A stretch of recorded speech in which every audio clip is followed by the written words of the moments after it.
Hello everyone, welcome to the second lecture of electrostatics. आज हम अपना चैप्टर वहीं से स्टार्ट करने वाले हैं जहां से हमने लास्ट क्लास में उसे छोड़ा था। देखिए, लास्ट क्लास में हम इस क्वेश्चन को डिस्कस कर रहे थे। Find the magnitude and sign of charge q which is kept at the centroid such that the system is in equilibrium. Last class में जिस हम क्वेश्चन की बात कर रहे हैं वहां पे सिस्टम की इक्विलिब्रियम में होने की बात नहीं कही गई थी, बल्कि ये बोला गया था कि जो सेंट्रोइड पे आपने चार्ज रखा है उसके ऊपर नेट फोर्स 0 होगा। और उस न्यूमेरिकल में हमने देखा कि इसके मैग्नीट्यूड या इसके साइन के ऊपर डिपेंडेंसी है ही नहीं, बल्कि इसका जो भी मैग्नीट्यूड हो या जो भी साइन हो, इसके ऊपर नेट फोर्स हमेशा 0 रहेगा। कब? जब वर्टेक्स पे आइडेंटिकल चार्जेस रखे होंगे और ये एक इक्विलैटरल ट्रायंगल होगा। ऐसा हर रेगुलर पॉलीगॉन के केस में होता है, चाहे वो एक हेक्सागोन हो चाहे कोई भी और पॉलीगॉन हो। अगर आइडेंटिकल चार्जेस रखे हुए हैं और सेंट्रॉइड पे कोई भी चार्ज है तो वहां पे नेट फोर्स हमेशा 0 होगा। लेकिन अगर हमें क्वेश्चन ये दे दिया जाए कि सच that the system is in equilibrium, तब यहां पे चार्ज की एक डेफिनेट मैग्नीट्यूड और एक डेफिनेट साइन आएगा। तो चलिए देखते हैं कि हम इसे कैसे कैलकुलेट करेंगे। हम इन तीनों चार्जेस में से कोई भी एक चार्ज ले सकते हैं। तो मैं इसे अपना पार्टिकल मान लेता हूं मैं A, और मैं सेंट्रॉइड पे रखे Q चार्ज को स्टडी करना स्टार्ट करता हूं। देखिए, अगर मैं A चार्ज के ऊपर प्रिंसिपल ऑफ सुपरपोजिशन लगाऊं तो मुझे पता पड़ेगा कि B जो है वो A को इस डायरेक्शन में रिपेल कर रहा है विद फोर्स F, C जो है वो A को इस डायरेक्शन में रिपेल कर रहा है विद फोर्स F। इन दोनों फोर्सेस की का मैग्नीट्यूड सेम होने वाला है। मैग्नीट्यूड क्यों सेम होने वाला है? क्योंकि यहाँ पे आइडेंटिकल चार्जेस रखे हैं और ये इक्विलैटरल ट्रायंगल दिया हुआ है, यानी कि दोनों चार्जेस के बीच के सेपरेशन भी सेम है। अब देखिए, ये एंगल 60 डिग्री है तो ये एंगल भी 60 डिग्री हो जाएगा, वर्टिकली अपोजिट एंगल। अब हम इस फोर्स के दो कंपोनेंट मान सकते हैं। हम एक कंपोनेंट यहां कंसिडर कर लेते हैं which is F sin 60।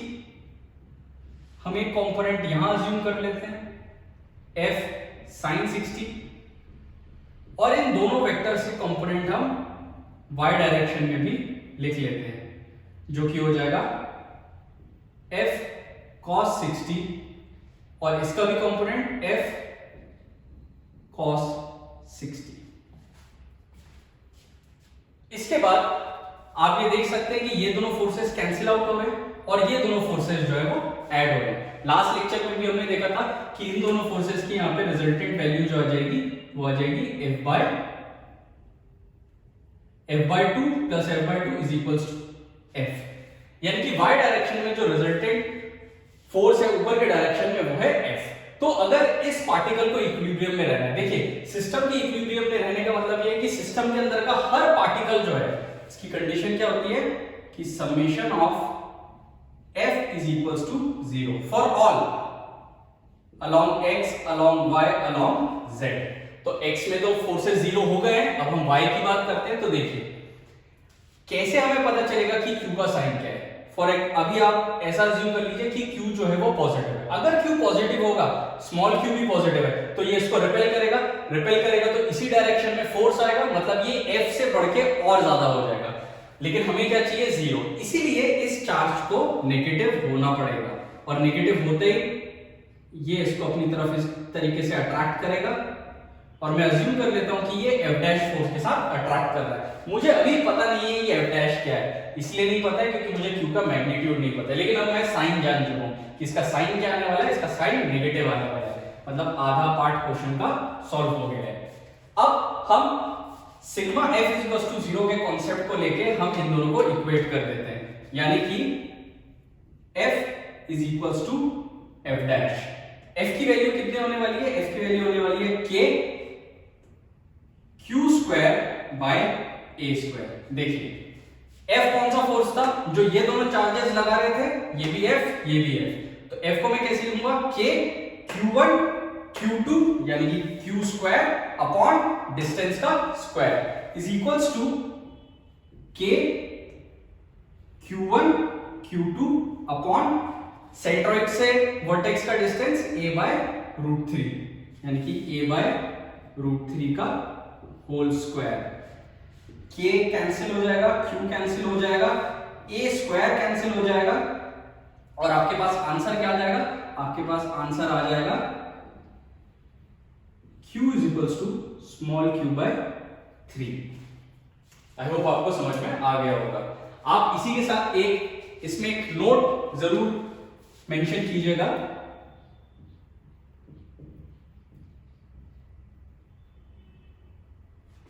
if n identical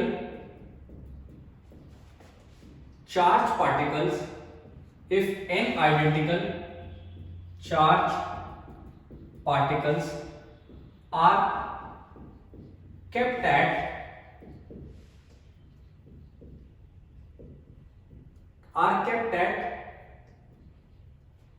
n vertex of a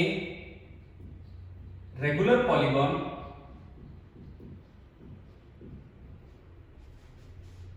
of n sides, then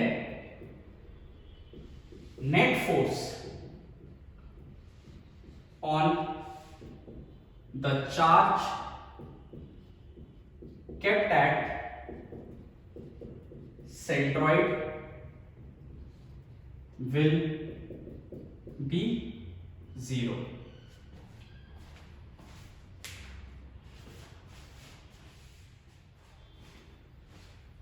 students, हमने चैप्टर के स्टार्टिंग में Coulomb's law in a medium की बात करी थी। हमने देखा था कि जब भी आप कभी किसी एक चार्ज सिस्टम को मीडियम के अंदर डाल देते हैं तो जो फोर्स लगता है, जो इलेक्ट्रोस्टैटिक फोर्स जो पहले लग रहा था जब वैक्यूम में था, अब वो चेंज हो जाता है। और इस चेंज होने की प्रॉपर्टी को हम क्या कहते हैं, परमिटिविटी ऑफ द मीडियम या permittivity of the free space. तो हम देखते हैं Coulomb's law in a medium. जैसे अज्यूम कर लीजिए कि मेरे पास यहाँ पे 2 इलेक्ट्रॉन्स हैं और मैंने इन 2 इलेक्ट्रॉन्स को वैक्यूम में रखा हुआ है।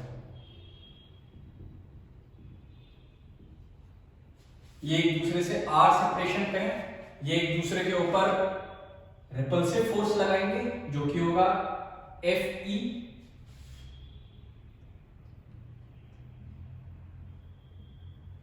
और अब मैं इस सिस्टम को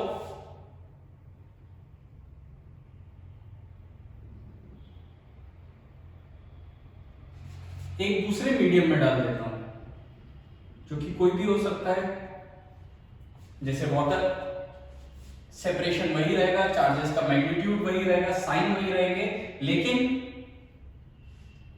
जो रिपल्सिव फोर्स था उसका मैग्नीट्यूड चेंज हो जाएगा।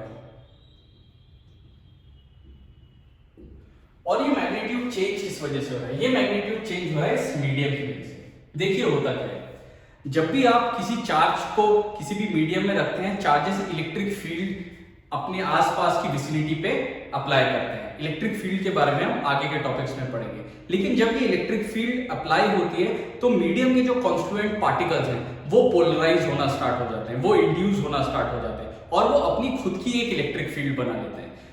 आगे जाके हम इसको बहुत डिटेल में पढ़ेंगे, लेकिन मैं आपको बहुत ब्रीफ में समझाने की कोशिश करता हूं। जैसे मान लीजिए हमारे पास ये एक मॉलिक्यूल है मीडियम के अंदर, जैसे ही इलेक्ट्रिक फील्ड इस पार्टिकल के ऊपर लगनी स्टार्ट करेगी, ये जो पार्टिकल है ये डिस्टॉर्ट हो जाएगा अपनी पोजीशन से और ये कुछ ऐसा दिखना स्टार्ट कर देगा। और हम ऐसा अज्यूम करते हैं कि इलेक्ट्रिक फील्ड इस डायरेक्शन में है। इलेक्ट्रिक फील्ड का इस डायरेक्शन में होने का मतलब ये है कि यहाँ पे नेगेटिव चार्जेस हैं और यहाँ पे कहीं पॉजिटिव चार्जेस का सोर्स है। जैसे मान लीजिए कोई प्लेट होगी और ऐसा होने पे पॉजिटिव चार्ज नेगेटिव की तरफ अट्रैक्ट होगा और नेगेटिव चार्ज पॉजिटिव की तरफ अट्रैक्ट होगा और ये इस तरीके से डिस्टॉर्ट हो जाएगा। देखिए ये वो इलेक्ट्रिक फील्ड है जो आपने अप्लाई करी है, यानी कि अप्लाइड इलेक्ट्रिक फील्ड। और इस मॉलिक्यूल के इस तरीके से पोलराइज होने के बाद क्या होगा, इसके अंदर भी एक इलेक्ट्रिक फील्ड आ जाएगी जिसको मैं बोलूंगा electric field due to induction या इलेक्ट्रिक फील्ड इंड्यूस्ड। अब हालांकि ये बहुत कम रहती है, लेकिन आप देख सकते हैं कि ये और इसका डायरेक्शन अपोजिट है, तो ये इसको कैंसिल करने की कोशिश करती है और net electric field applied electric field से थोड़ी कम हो जाती है। इसी प्रॉपर्टी को बोला जाता है परमिटिविटी, या हम इस फैक्टर को, जितने फैक्टर से अब ये फोर्स कम हो जाएगा, नया वाला फोर्स जितने फैक्टर से कम हो जाएगा, हम उसे बोलेंगे डाइलेक्ट्रिक कांस्टेंट। कहने का मतलब क्या है कि Fe डैश पुराने वाले फोर्स के 1/k टाइम्स हो गया है। तो हम यहां पे k को क्या बोलेंगे, हम k को बोलेंगे डाइलेक्ट्रिक कांस्टेंट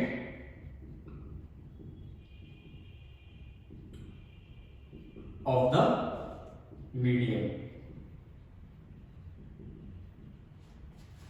हमें पता है Fe क्या होता है, Fe को हम लिख सकते हैं 1/4 पाई एप्सिलॉन नॉट। यहां पे एप्सिलॉन नॉट परमिटिविटी है फ्री स्पेस की, वैक्यूम की, E square by r square. और Fe डैश कितना आ जाएगा, यहां से 1/4 पाई एप्सिलॉन नॉट इंटू के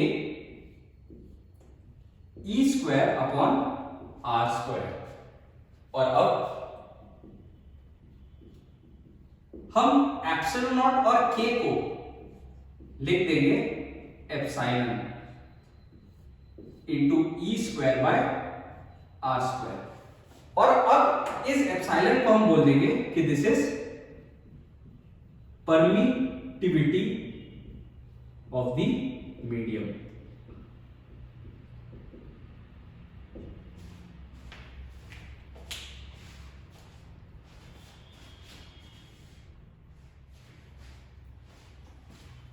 तो स्टूडेंट्स अब हम इसके ऊपर एक न्यूमेरिकल सॉल्व करते हैं। देखिए न्यूमेरिकल में क्या बोला गया है।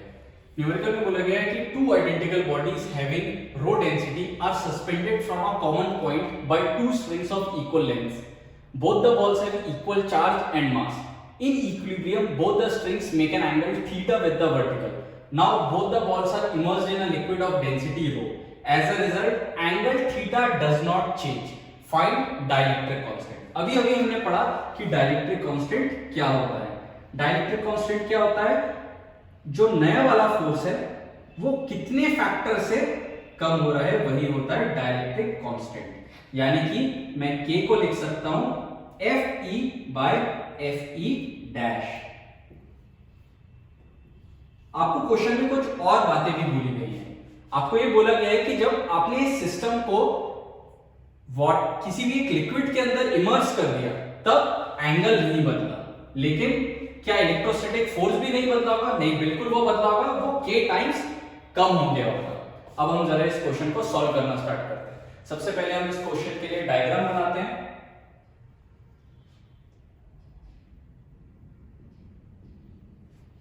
किसी एक कॉमन पॉइंट से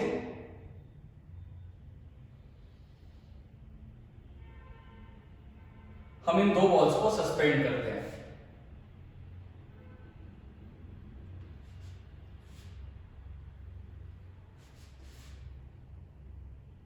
और अभी ये वर्टिकल के साथ एंगल थीटा बना रहे हैं। तो देखिए हमें इनका मास, इन दोनों का मास बराबर है और इन दोनों का चार्ज भी बराबर है। तो अगर इन दोनों का चार्ज बराबर है तो ये एक दूसरे को रिपेल करेंगे विद इलेक्ट्रोस्टैटिक फोर्स इस डायरेक्शन में, जो कि होगा Fe, और ये इस डायरेक्शन में फोर्स लगेगा, इसका भी मैग्नीट्यूड सेम होगा Fe। इस रोप के अराउंड यहां पे टेंशन T लगेगा, यहां पे भी टेंशन T लगेगा, और डाउनवर्ड डायरेक्शन में mg लगेगा।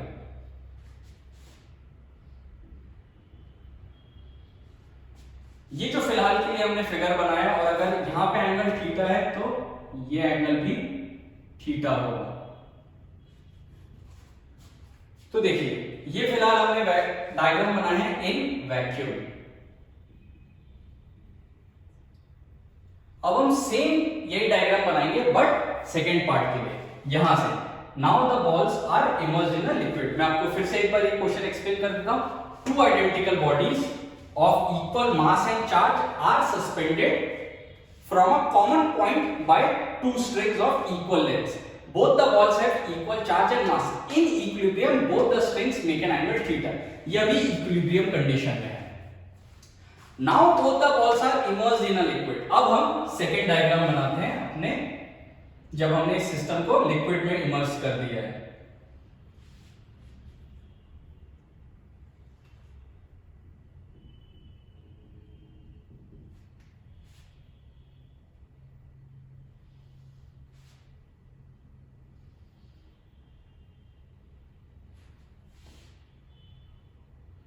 तो देखिए स्टूडेंट्स, जब हम इसको लिक्विड में इमर्ज कर देंगे तो क्वेश्चन में खुद बोला गया है कि एंगल नहीं बदलेगा,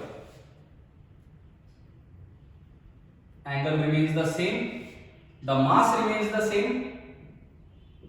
बट इलेक्ट्रोस्टैटिक फोर्स बदल जाएगा and it will become Fe dash. हम यहां से ये E सब्सक्रिप्ट हटा देते हैं, कहीं पे भी इलेक्ट्रॉन के बारे में बात नहीं है, आप कंफ्यूज मत होइएगा। ये हो जाएगा F dash and this will become F dash.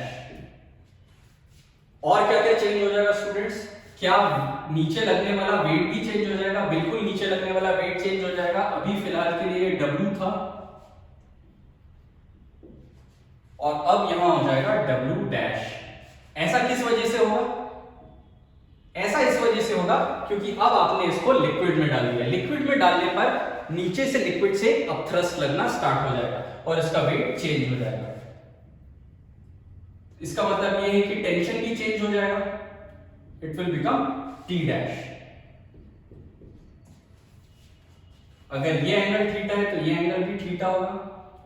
अब देखिए स्टूडेंट्स, हम इन तरीके के क्वेश्चन को सॉल्व करने के लिए, जब भी आपके पास ऐसे इलेक्ट्रोस्टैटिक्स में आपको काफी ऐसे क्वेश्चंस मिल जाएंगे, इस क्वेश्चन को सॉल्व करने का क्या तरीका है? यहाँ या तो आप यहाँ पे इनके कंपोनेंट्स ब्रेक कर लीजिए। कंपोनेंट्स ब्रेक करने के बाद आप दो इक्वेशन बनाइए। एक बार आप इससे इक्वेशन बनाइए t cos theta t sin theta की, एक बार फिर आप इससे इक्वेशन बनाइए और दोनों को कंपेयर कर लीजिए। या आप यूज कर सकते हैं लेविस थ्योरम।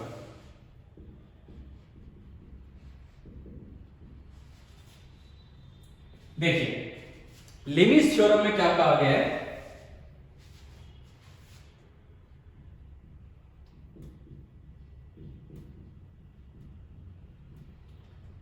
लेविस थ्योरम में कहा गया है कि अगर तीन कॉन्करेंट फोर्सेस का वेक्टर सम 0 हो तो हम, जैसे यहां पे मान लीजिए लग रहा है F1, यहां पे मान लीजिए लग रहा है F2, यहां पे लग रहा है F3, and this is angle alpha, this is angle beta and this is angle gamma. According to Lewis theorem, if F1 plus F2 plus F3 is equals to 0, then we can write F1 upon sin alpha is equals to F2 upon sin beta is equals to F3 upon sin gamma.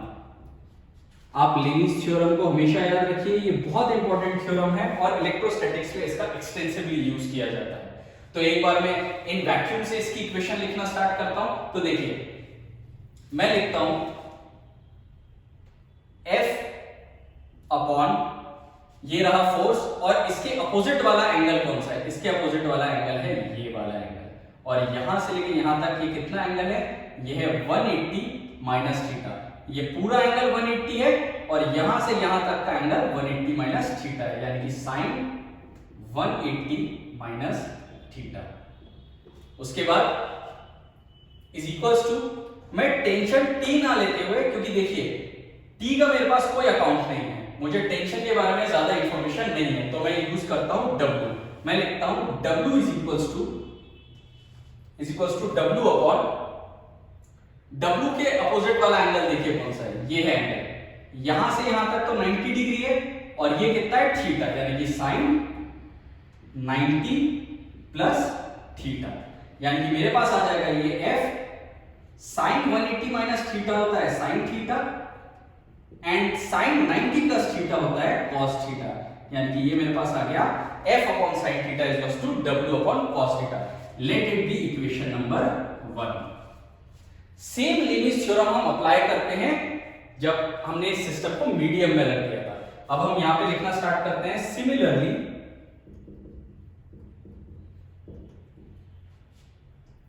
F dash upon sine theta.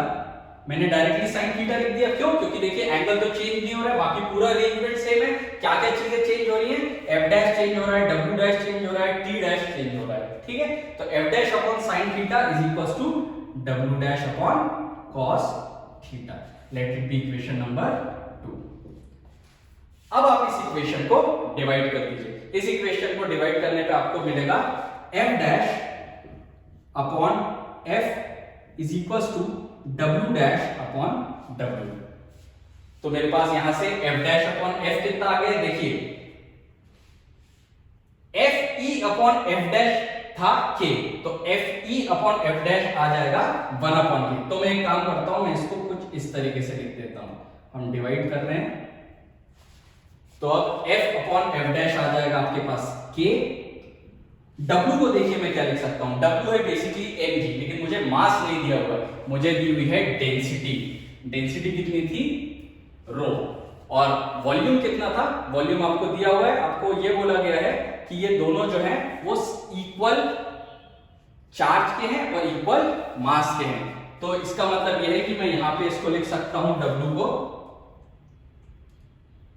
Row V into जी, ठीक है, divided by W dash की जगह मैं क्या लिखना चाहूंगा, देखिए W dash है क्या, W डैश बेसिकली है W माइनस अपथ्रस्ट। W कितना था, W है आपके पास रो V G।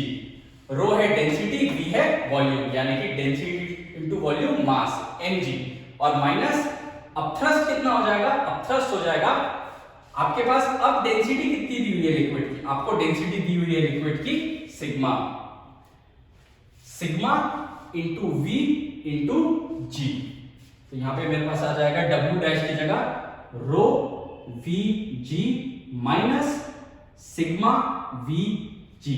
तो यहां से आपको दिखाई दे रहा है V कैंसिल हो रहा है, और मेरे पास डाइलेक्ट्रिक कांस्टेंट का आंसर आ गया। मैं यहां ऊपर लिख देता हूं आपके लिए answer, K is equals to rho, देखिए G भी कैंसिल हो रहा है, rho upon rho minus sigma.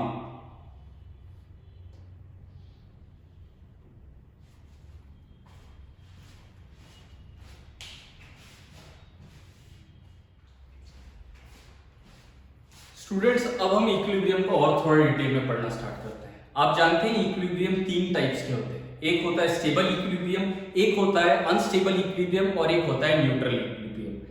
अगर कोई भी बॉडी अपनी इक्विलिब्रियम पोजीशन पे रखी हुई है, मतलब उसके ऊपर उस समय नेट फोर्स 0 है, और अगर आप उसको उसकी इक्विलिब्रियम पोजीशन से डिस्टर्ब करते हैं, तो उसके ऊपर अगर रीस्टोरिंग फोर्स लगा, और रीस्टोरिंग फोर्स कुछ ऐसे लगा कि वो उसको वापस अपनी इक्विलिब्रियम पोजीशन पे लेकर आ जाता है, वैसे इक्विलिब्रियम को हम बोलते हैं स्टेबल इक्विलिब्रियम।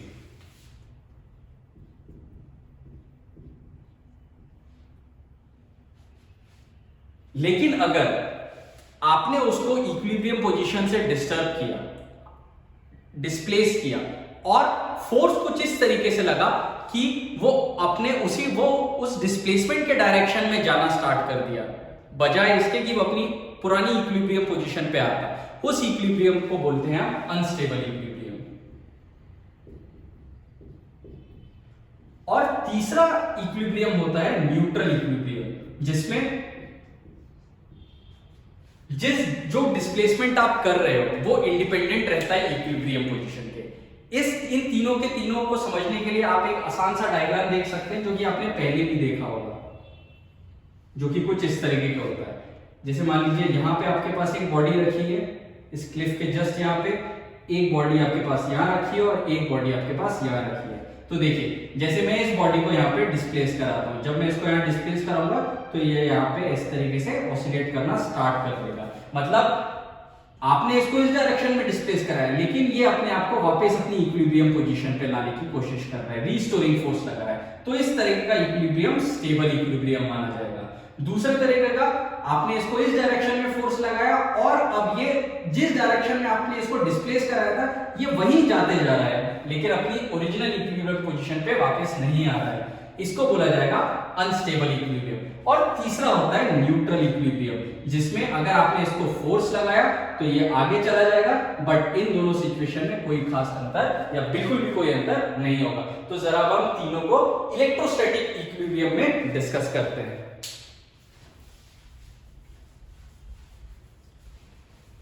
तो देखिए यहां पे हमारे पास दो चार्जेस दिए हुए हैं जिनका मैग्नीट्यूड भी सेम है और साइन भी सेम है, और उनको हमने अभी के लिए माना है व्हेन Q इज पॉजिटिव। इन दोनों के बीच का सेपरेशन है 2a। इनके बीच में एक टेस्ट चार्ज रखा है Q0 जो खुद भी पॉजिटिव है नेचर में। अब ये कुछ इस तरीके से रखा है कि यहां पे इसका डिस्टेंस जो है वो a है और ये यहां का डिस्टेंस भी a है। कहने का मतलब ये है कि ये मिड पॉइंट पे रखा है। अगर मिड पॉइंट पे रखा है तो यहाँ पे नेट फोर्स 0 होगा, बिल्कुल सही बात है। मतलब ये चार्ज इक्विलिब्रियम में होगा, बिल्कुल सही बात है। लेकिन मैं ये जानना चाहता हूं क्या ये स्टेबल इक्विलिब्रियम में होगा या ये अनस्टेबल इक्विलिब्रियम में होगा। तो सबसे पहले हम इसको एक्स एक्सिस के अबाउट डिस्प्लेस करते हैं। सबसे पहले हम निकालते हैं अबाउट एक्स एक्सिस। तो देखिए अगर मैं इसको एक्स एक्सिस के अबाउट डिस्प्लेस करता हूं और इस पार्टिकल को मैं उठा के कहीं यहां पे ले आता हूं, अब Q0 की पोजीशन जो है वो ये हो गई है और मैंने इसको कितना डिस्प्लेस करा दिया, तो मैंने इसको डिस्प्लेस करा दिया है x। तो अब पार्टिकल यहां पे नहीं बल्कि यहां पे आ गया है, और अब जो नए डिस्टेंसेस बन गए हैं वो कैसे बन गए हैं, ये हो गया है आपके पास a माइनस एक्स, ये डिस्टेंस आपके पास हो गया है a प्लस एक्स। ठीक है, अब जरा समझने की कोशिश करिए। इसकी इक्विलिब्रियम पोजीशन ये थी और आपने इसको इस तरफ डिस्प्लेस करा दिया, ये डिस्टेंस जिसकी वजह से कम हो गया और ये चार्ज पार्टिकल इसके पास आ गया। ये दोनों लाइक हैं तो ये इसको रिपेल करेगा, और मैं ऐसा मान लेता हूं कि ये जो है ये इसको इस डायरेक्शन में रिपेल कर रहा है, और इस फोर्स को मैं बोल देता हूं F1। और ये भी पॉजिटिव है और ये भी पॉजिटिव है, तो ये भी इसको इस डायरेक्शन में रिपेल करेगा, और इसको मैं बोल देता हूं F2। ये फर्स्ट पोजीशन है, ये सेकंड पोजीशन है। अब आप F1 और F2 को जरा ध्यान से देखिए। जब Q0 यहां पे रखा हुआ था तब तो इन दोनों की वैल्यू सेम थी, लेकिन जब Q0 Q के पास पहुंच गया तब F1 की वैल्यू ज्यादा हो जाएगी। क्यों? क्योंकि ये डिस्टेंस अब कम हो गया है, यानी कि F1 is greater than F2। और F1 का डायरेक्शन क्या है? F1 का डायरेक्शन इक्विलिब्रियम पोजीशन के अलोंग है। कहने का मतलब यह है कि हां, about x axis the system is in stable equilibrium.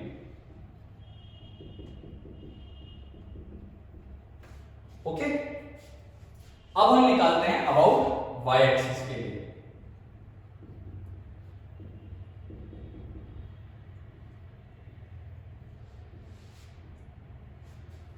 About Y axis के लिए मैं एक नया डायग्राम बनाता हूं ताकि यहां पे ज्यादा कंजेस्टेड ना हो जाए।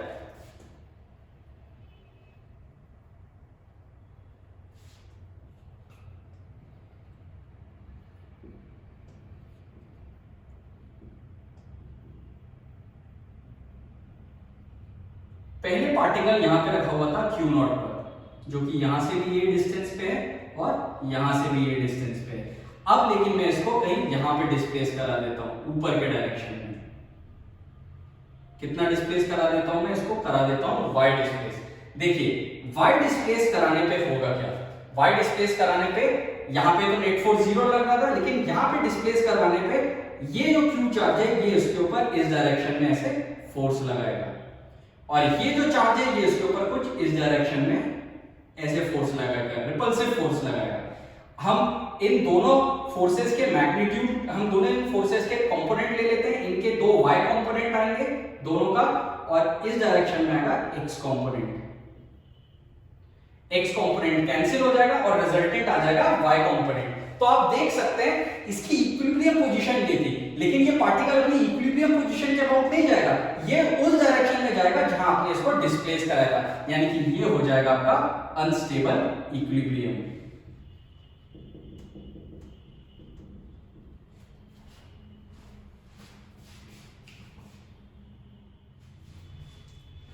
इसके आगे अब हम, जब हमें पता चल गया है कि x एक्सिस के अबाउट स्टेबल इक्विलिब्रियम है, y एक्सिस के अबाउट अनस्टेबल इक्विलिब्रियम है, तो हम x एक्सिस के अबाउट जब ये ऑसिलेट करेगा तो उसका टाइम पीरियड निकालते हैं।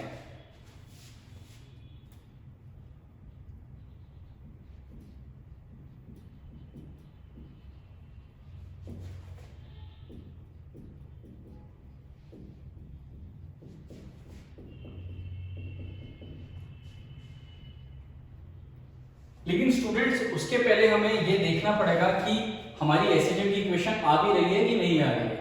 उसके लिए हम नेट फोर्स को लिखते हैं, net force is equals to, देखिए यहाँ पे F1 ज्यादा है F2 कम है, तो मैं लिख देता हूं F1 माइनस F2 और मैं एक नेगेटिव साइन लगा देता हूं क्योंकि ये जो F1 फोर्स है ये उस डायरेक्शन में लग रहा है और बाय कन्वेंशन मैंने यहाँ पे एक नेगेटिव साइन इंट्रोड्यूस कर दिया है।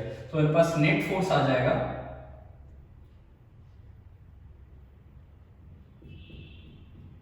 माइनस टाइम्स ऑफ F1 की वैल्यू में लिख देता हूं, F1 वो फोर्स है जो कि Q और Q0 के बीच में लग रहा है, repulsive force by Q on Q0, यानी कि K Q Q0 upon distance कितना है इनके बीच का, Q और Q0 के बीच का अब डिस्टेंस हो गया A माइनस x का होल स्क्वायर। मैं यहां से इसको हटा देता हूं और यहाँ पे प्लस साइन इंट्रोड्यूस कर देता हूं, यहाँ पे F1 नेगेटिव हो गया और माइनस माइनस पॉजिटिव F2 लिख देता हूं मैं। K और F2 कौन फोर्स है, F2 वो रिपल्सिव फोर्स है जो Q Q0 के ऊपर लगा रहा था, Q से Q0 की दूरी है A प्लस x की, तो ये आ जाएगा K Q Q0 upon A plus x का होल स्क्वायर। डिनोमिनेटर में a माइनस एक्स का होल स्क्वायर है और a प्लस एक्स का होल स्क्वायर है। इसको हम और सॉल्व करके लिख सकते हैं minus k q q not 4ax divided by, यहां आ जाएगा आइडेंटिटी यूज करते हुए a square minus x square का होल स्क्वायर। ठीक है, तो आपको पता है एसएचएम की इक्वेशन होती है equation of SHM must be in the form of F is directly proportional to minus x। Minus का मतलब क्या है कि रीस्टोरिंग फोर्स जो है वो डिस्प्लेसमेंट आपने जिस डायरेक्शन में कराया है उसके अपोजिट डायरेक्शन में होगा और तभी स्टेबल इक्विलिब्रियम कंसीडर किया जाएगा। लेकिन अभी तो फिलहाल तो हमारे पास ऐसी कोई भी चीज नहीं आ रही है, यहाँ पे जरूर एक एक्स है लेकिन यहाँ पे नीचे भी एक एक्स है, मतलब ये तो एक एसएचएम की इक्वेशन नहीं है। This is not an equation of SHM. लेकिन यहां पर अभी हम एक अजम्पशन कंसीडर करेंगे, वो अजम्पशन ये है कि ये जो आपने एक्स को डिस्प्लेस कराया था, असल में ये जो डिस्प्लेसमेंट है ये बहुत ज्यादा छोटा है ए के मुकाबले। ये बहुत इंपॉर्टेंट अजम्पशन है, इसके बिना आप इसके आगे नहीं बढ़ सकते। अगर x बहुत ज्यादा छोटा है a से तो x स्क्वायर और भी ज्यादा छोटा होगा a स्क्वायर के कंपैरिजन में। इसका मतलब ये है कि हम x स्क्वायर को a स्क्वायर के कंपैरिजन में नेग्लेक्ट कर सकते हैं और ऐसा करने पे हम पहले यहां पे भी ये बात लिखते हैं, since x is far more less than a therefore net force can be written as minus k q q naught upon x square को अगर मैं नेग्लेक्ट कर दूंगा तो मेरे पास यहां आ जाएगा a raise to the power 4 और ऊपर आ जाएगा मेरे पास 4ax। यहां से एक a कैंसिल कर दीजिए आप, यह आ गया a क्यूब। अब आप देख सकते हैं कि नेट फोर्स जो है वो x के डायरेक्टली प्रोपोर्शनल है, therefore it is an equation of SHM. आगे हम लिख सकते हैं, मैं फोर्स को लिख सकता हूं मास टाइम्स एक्सेलरेशन, तो ये मेरे पास आ जाएगा minus k q q not 4x divided by a cube. आप कंफ्यूज मत होइएगा, ये है एक्सेलरेशन और ये है आपका separation between the charge and the mid point. तो स्टूडेंट यहाँ पे हमारे पास एक्सेलरेशन आ गया minus k q q not 4x upon m into a cube. अब हम ये बात जानते हैं कि अगर कोई भी एसएचएम की इक्वेशन होती है तो वहां पे हम एक्सेलरेशन को लिख सकते हैं minus omega square into x. अब देखिए यहाँ पे हमारे पास x आ गया नेगेटिव साइन, बाकी जो भी बचा है वो है हमारे पास ओमेगा स्क्वायर। तो ओमेगा स्क्वायर को मैं लिख देता हूं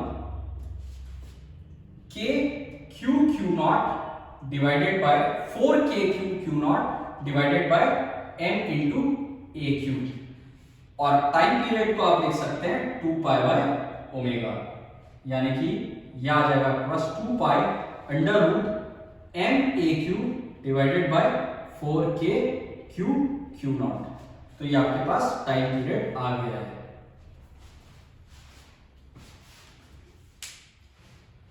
तो स्टूडेंट्स अब हम डिस्कस करते हैं जब Q नॉट जो होगा वो नेगेटिव होगा। Q नॉट के नेगेटिव होने पर हम x एक्सिस और y एक्सिस पे दोनों पर स्टेबल और अनस्टेबल इक्विलिब्रियम फाइंड करेंगे। देखिए जब भी आपको कभी भी इक्विलिब्रियम के क्वेश्चन सॉल्व करने हो, स्टेबल या अनस्टेबल पता लगाना हो, तो सबसे पहले आप क्या करें, जैसे x एक्सिस पे पता लगाना है तो आप Q not minus Q not को यहाँ से x एक्सिस पे थोड़ा सा डिस्प्लेस कराइए। इसको डिस्प्लेस कराने पर ये जो माइनस Q नॉट है ये इस Q के ज्यादा पास आ गया। अब डिस्टेंस a माइनस x हो गया। a माइनस x होने पर ये तो वैसे भी दोनों अनलाइक थे तो ये इसको अपनी तरफ अट्रैक्ट करेगा। जब डिस्टेंस कम हो जाएगा तो ये इसको और तेजी के साथ अट्रैक्ट करने लग जाएगा और इसका लगने वाला फोर्स, अब देखिए इसका डिस्टेंस ये दूर हो गया तो इससे लगने वाले फोर्स की वैल्यू कम हो जाएगी, यानी कि अब F2 F1 से ज्यादा हो जाएगा। आपने इसको इस डायरेक्शन के अबाउट डिस्प्लेस कराया और अब फोर्स भी इसी डायरेक्शन के अबाउट लग रहा है, यानी कि x एक्सिस के अबाउट ये जो है ये अनस्टेबल इक्विलिब्रियम में है। अब हम फाइंड करते हैं कि ये y एक्सिस के अबाउट कैसी इक्विलिब्रियम में है। तो उसको फाइंड करने के लिए मैं वापस से यहाँ पे एक डायग्राम बनाता हूं।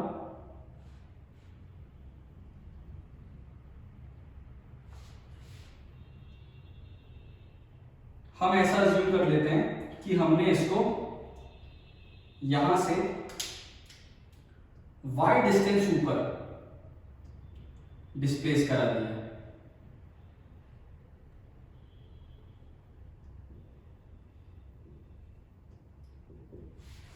y डिस्टेंस ऊपर डिस्प्लेस कराने के बाद देखिए क्या होगा। ये डिस्टेंस आपको पता है ये है a, ये भी डिस्टेंस है a। ये जो चार्ज है ये इस माइनस Q चार्ज को अपनी तरफ अट्रैक्ट करेगा कुछ इस तरीके से, और ये वाला चार्ज भी इसको अपनी तरफ अट्रैक्ट करेगा।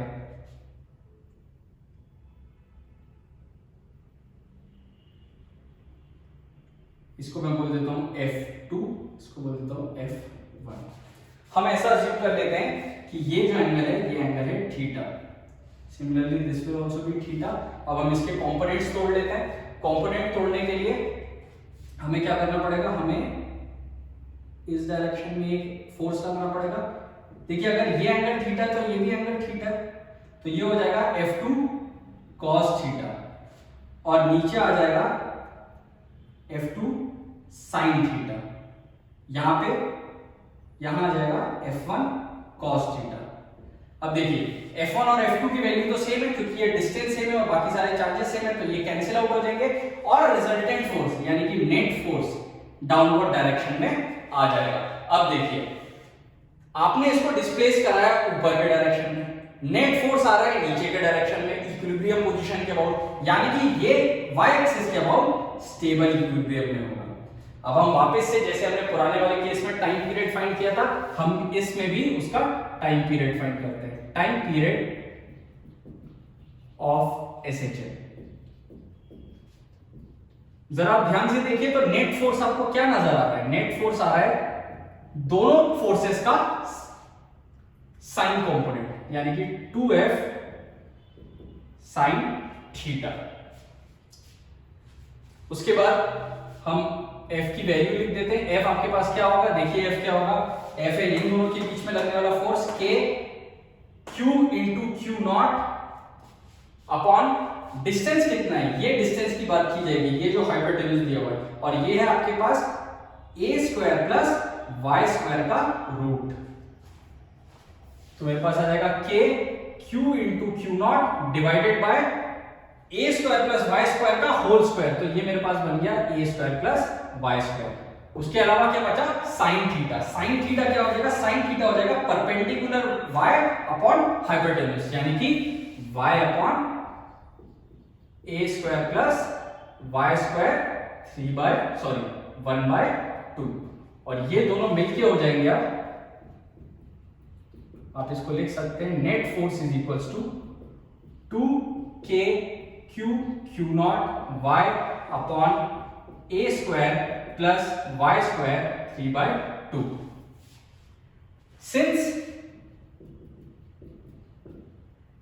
y is far more less than a, therefore net force can be written as 2k Q naught y divided by, आप यहाँ से वाई स्क्वायर को नेग्लेक्ट कर सकते हैं क्योंकि उसकी वैल्यू और ज्यादा छोटी हो जाएगी। ए स्क्वायर 2 से कैंसिल होगा 1/2 से और फाइनली आ जाएगा ए क्यूब। अब हमारे पास ये एसएचएम की इक्वेशन आ चुकी है। एसएचएम की इक्वेशन आने के बाद मैं एक्सेलरेशन लिख दूंगा। एक्सेलरेशन आ जाएगा मेरे पास 2k q naught divided by m into a cube. यह आ गई मेरे पास एक्सेलरेशन की वैल्यू। देखिए एसएचएम में एक्सेलरेशन होता है a is equal to minus omega square x। Negative sign आपको यही बताता है कि आपका जो रीस्टोरिंग फोर्स है, ये रीस्टोरिंग फोर्स के बारे में बताता है। जो फोर्स है वो इक्विलिब्रियम पोजीशन की तरफ लग रहा है। यहां तक हमने साइन के बारे में बात नहीं करी। जैसे ही हम एसएचएम की इक्वेशन लिखेंगे हमें साइन पता होना चाहिए।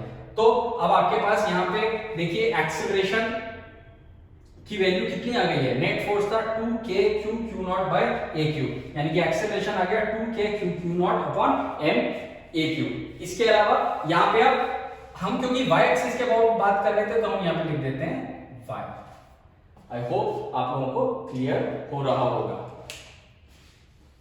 तो स्टूडेंट्स इसके बाद हम ओमेगा लिख सकते हैं कि ओमेगा आ जाएगा under root of 2k q naught divided by m a cube और टाइम पीरियड आ जाएगा 2 pi under root m a cube divided by 2k q into q not.